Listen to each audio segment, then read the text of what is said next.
The past 2.5 years have been pretty intense for everyone, at home, at school, and at work. There have been so many instances of social structures breaking down. Trust has been eroded. Executives being all worried about remote workers' productivity levels, and those same workers fearing that higher-ups are using surveillance tech to watch over their every move.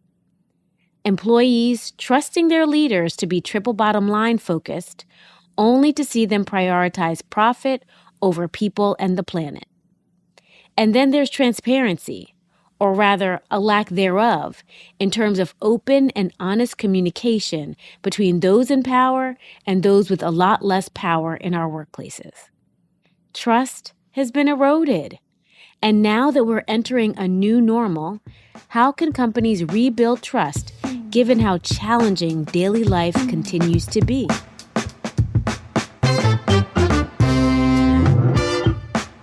I'm Modupe. This is TED Business.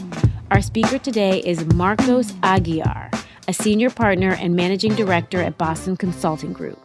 In this talk, Marcos explains exactly what compels consumers to trust one company over another and shares 7 tools to help leaders operate their businesses with a foundation of trust from day one.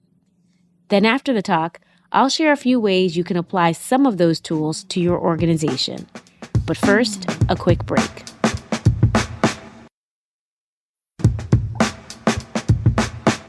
I'm talking to you today from my home in Brazil, where I live with my wife and 2 kids. Let me start by asking a question to the other parents out there. Would you consider asking a total stranger, someone you've never met before, never even seen before, to meet your kids after school, put your kids in their car, which by the way you haven't seen either, and drive them halfway across town? Even just asking that hypothetical question freaks me out. Let me ask you another question. Would you invest in a business that does that? Have strangers driving kids around town? It seems like an absurdly untrustworthy value proposition. An impossible business plan, doomed to fail, doesn't it? Well, this may come as a surprise to you, but back in 2014, 3 moms started a company called Hop Skip Drive with this exact model. It served 1 million customers and in February 2020 raised $22 million and expanded to several cities in the US. Is the business foolproof? Well, no business is, but it's good enough to keep growing. How did they do that? How did they create trust in what many of us believe is one of the most inherently untrustworthy situations possible? The short answer, they built trust in the overall system. Customers don't necessarily trust hop-skip drivers. That will be relational trust. But they do trust the hop-skip drive system, what we call systemic trust. And that's what makes it work. I am fascinated by this. Here in Brazil, people these days tend to say that trust is a rare commodity. I don't think we are alone. Trust appears to have broken down all around us. And yet, the concept of trust has never been so fashionable. But what is trust really? Is it a feeling, an invisible part of our human DNA or culture, or this quasi-spiritual thing like the Force in Star Wars? Or is it really something more concrete? I am an engineer and a consultant, worse still, with a PhD, so sorry about that. I study the structures and systems of businesses and organizations. So, a couple of years ago, I started wondering whether we could decode and manage this seemingly intangible concept of trust. I'm pleased to report we are doing it, which I believe is really important because from my perspective, if we can decode how trust impacts businesses, we can make them more successful, which might mean that their partners and employees are more engaged and can be more cooperative. And we as customers can be happier, more satisfied, and safer when we interact with them. So today, I want to present to you the results of our study and also offer to you a toolbox to build systemic trust. We basically started with a sizable graveyard of over 100 failed business ecosystems. And by business ecosystem, we mean a business that can only function if all participants cooperate. Care.com, a childcare ecosystem, is a great example. Independent babysitters, independent parents all have to work together in order to make the system work. Amazon and Apple iOS are also business ecosystems. It is that necessary cooperation that makes those business ecosystems a perfect laboratory to study trust. And in this study, we define trust as the confidence that someone or something will deliver on a promise or behave as expected. We went into this wanting to understand whether trust was playing any role whatsoever in these failed ecosystems' inability to scale and grow in comparison to their successful peers. For instance, we studied Orkut versus Facebook. What is that? You don't know what Orkut is? Why doesn't that surprise me? RIM BlackBerry versus Apple iOS or Android. HouseTrip versus Airbnb. I bet you haven't booked your last vacation on HouseTrip, have you? You get the idea. What we found is that trust does play a meaningful role between success and failure of business ecosystems. It wasn't always the final nail in the coffin, but it was relevant to send more than half to the graveyard. Why was that? Many of the failed ecosystems made the mistake of naively assuming that cooperation anchored on trust would spontaneously emerge between complete strangers, and yet we found more than 70% of uncooperative behaviors in the failed ecosystems. In contrast, nearly 9 in 10 of the successful ecosystems actively embedded trust right into the workings of the platform. They built systemic trust. In essence, ecosystems were competing on trust. Trust had become a source of competitive advantage. The question then is, how did they do it? How did they design for trust? When we examine the successful ecosystems, we found 7 trust tools embedded in them. Let me start with the first one, access. Many of the successful ecosystems define very well who is allowed in and who can be kicked out of the platform for bad behavior. Hop, Skip, Drive does access well. It takes the drivers through a strict background check before they are hired into the platform. They also have a zero-tolerance policy, which is super clear to everyone. So drivers know they can be terminated if they are caught illegally using their mobile phones while driving. Next is contracts. Trustworthy ecosystems formalize a relationship with all participants through contracts. If you've ever clicked the box, I agree to terms and conditions, you've signed an ecosystem contract. Then there is incentives, and this is a big one. Successful ecosystems encourage cooperation through rewards or by motivating participants to interact with each other in a positive manner. eBay and Amazon use reputation as an incentive. If you're a seller and you have good reputation, you can charge higher prices for your products. Then there is control. And I know it's a bit off to talk about control in trust, but we're not talking about forceful control. It's more like a gentle guidance, like an invisible hand nudging you in the right direction. Successful ecosystems shape the behavior of participants so the kind of cooperation required will emerge in the platform.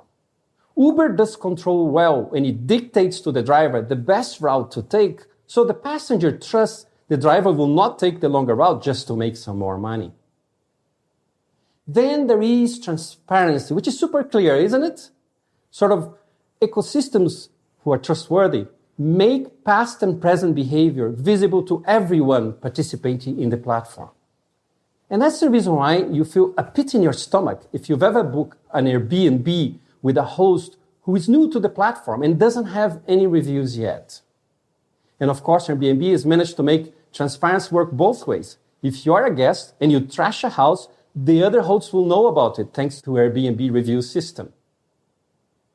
Then there is intermediation. How does the platform act as a middleman in the moments of truth of cooperation?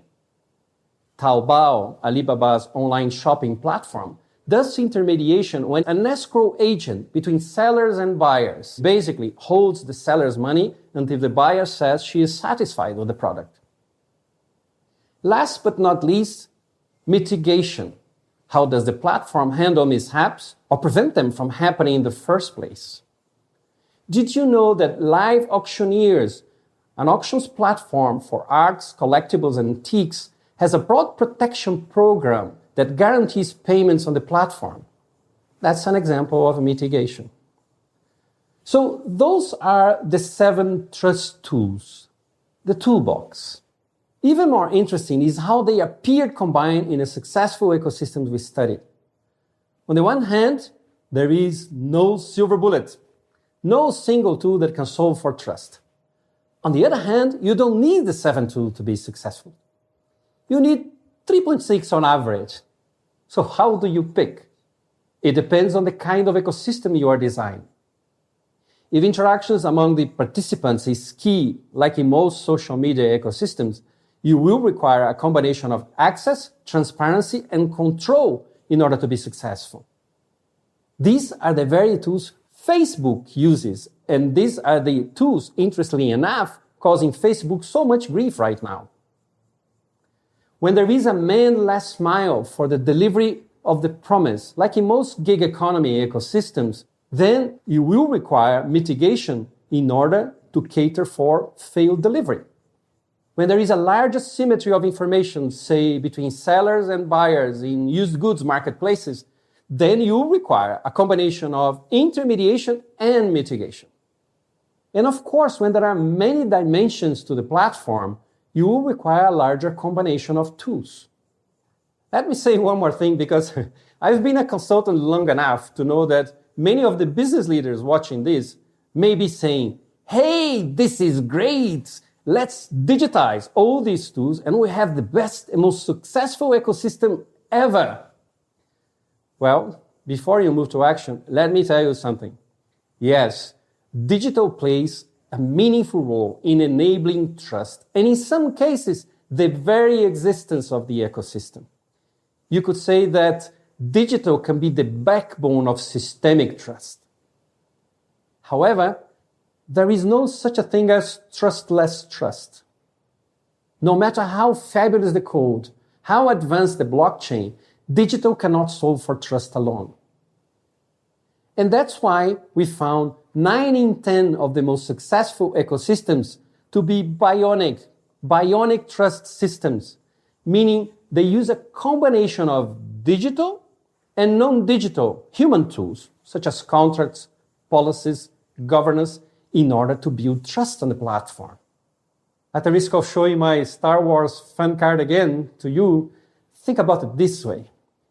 If you want to build a successful ecosystem and a trustworthy one, you need to think of the Jedi, the Skywalkers. Every time they go into an adventure, they take their favorite droids with them, R2-D2 and C-3PO. They actually make up a bionic team.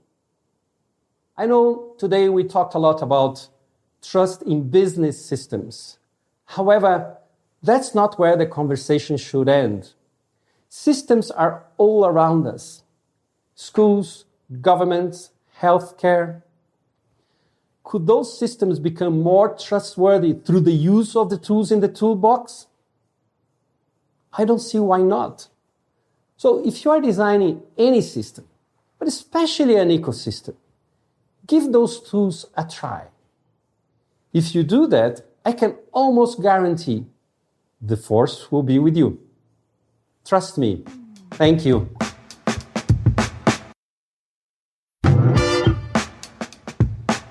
Marcos's 7 tools are really eye-opening. Let's take a look at how to apply some of these tools to situations at work where trust has been eroded. First up, access.